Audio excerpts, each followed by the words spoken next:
বিরতির পর আবার আপনাদের স্বাগত। যে বিষয়টি নিয়ে আলোচনা করব এই মুহূর্তে, এমবিবির 22 গজে শুরু ত্রিপুরার অভিযান। 1.5 ঘন্টা দেরিতে শুরু রঞ্জি ম্যাচ। টসে জিতে ফিল্ডিং নিল গোয়া। স্বাভাবিকভাবে এই মুহূর্তে দাঁড়িয়ে এমবিবির 22 গজে শুরু হয়েছে ত্রিপুরার অভিযান। বিস্তারিত জানবো, নিউজ ভ্যানগার্ডের স্পোর্টস রিপোর্টার বিপ্লব চন্দ্র রয়েছেন আমাদের সঙ্গে।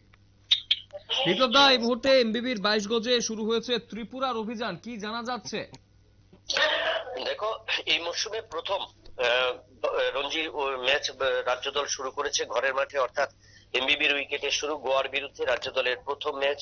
এবং এই প্রথম ম্যাচকে নিয়ে কিন্তু আজকে রাজ্য দল প্রথমে ব্যাটিং করবার সুযোগ পায়, কারণ সেখানে গোয়া সফরকারী গোয়া কিন্তু টসে জয়লাভ করে রাজ্য দলকে প্রথমে ব্যাট করতে পাঠায়। এবং প্রথম 1 ঘন্টার ভেতরে রাজ্য দলের সংগ্রহিত হয়েছে 2 উইকেটে 67 রান।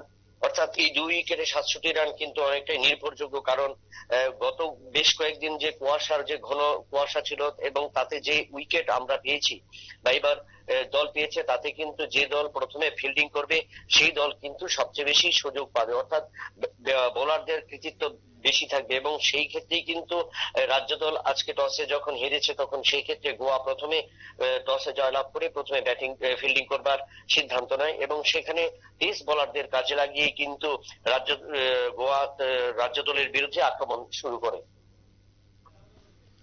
একদম। এই মুহূর্তে দাঁড়িয়ে কি পরিস্থিতি মনে হচ্ছে? ত্রিপুরার দলের স্ট্রেংথ কতটা রয়েছে এবং কিরকম পারফরমেন্স হবে মনে হচ্ছে? দেখো, ঘরের মাঠে প্রথম পারফরমেন্স করবে, মরশুমের প্রথম ম্যাচ, তো সেক্ষেত্রে প্রতিপক্ষ শক্তিশালী গোয়া হলেও গোয়ার বিরুদ্ধে রাজ্য দলের ব্যাটসম্যানরা কিন্তু অনেকটা লড়াই করবে, কারণ এবছর এই রঞ্জির প্রথম দুটো লড়াইয়ের জন্য রাজ্যতে যে দল ঘোষণা করেছে, সেক্ষেত্রে কিন্তু রাজ্য দল ঘরের মাটিতে পরপর দুটো ম্যাচে জয়লাভ করতে চাইছে এবং সেখান থেকে নিজেদের পয়েন্ট তালিকা শুরু করতে চাইছে।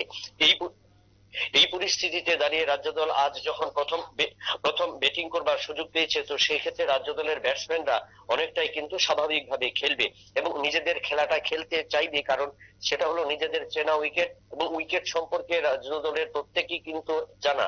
পাশাপাশি রাজ্য দলের অধিনায়ক যে ঋদ্ধিমান সাহা, অর্থাৎ বাংলার প্রাক্তন যে অধিনায়ক, সেই অধিনায়ক এবছর রাজ্য দলের নেতৃত্ব দিচ্ছে। সেই ক্ষেত্রে সিনিয়র ক্রিকেটাররাও রয়েছে, মণিশঙ্কর বোরাসিংরা রয়েছে এবং সেক্ষেত্রে যেটা বলা যায় যে রাজ্য দল আজ কিন্তু ভালোভাবে তাদের ইনিংস শুরু করেছে এবং সেই ক্ষেত্রে শুরুতে দুটো উইকেটের পতন ঘটলে এখন পর্যন্ত রাজ্য দলের যেই পরিস্থিতি, প্রায় 72-73 রান সংগ্রহিত হয়েছে রাজ্য দল, এবং তাতে আশাবাদী রাজ্য দল একটা ভালো লক্ষ্য নিয়ে কিন্তু একটা বড় ইনিংস তৈরি করে দেবে গোয়ার সামনে। অর্ণব, একদম অসংখ্য ধন্যবাদ বিপ্লব দা বিস্তারিত তথ্য তুলে ধরার জন্য। 1.5 ঘন্টা দেরিতে শুরু হয়েছে রঞ্জি ম্যাচ। টসে জিতে ফিল্ডিং নিয়েছে গোয়া এবং স্বাভাবিকভাবেই এই মুহূর্তে দাঁড়িয়ে এমবিবির 22 গজে কিন্তু ত্রিপুরার অভিযান শুরু হয়েছে। যদিও গোয়া এক স্ট্রং প্রতিপক্ষ, তারপরেও ত্রিপুরা দল ভালো খেলবে এমনটাই আশা কিন্তু অবশ্যই রয়েছে। সময় ছোট বিজ্ঞাপন বিরতি, রয়েছে অন্যান্য সংবাদ, সঙ্গে থাকবেন।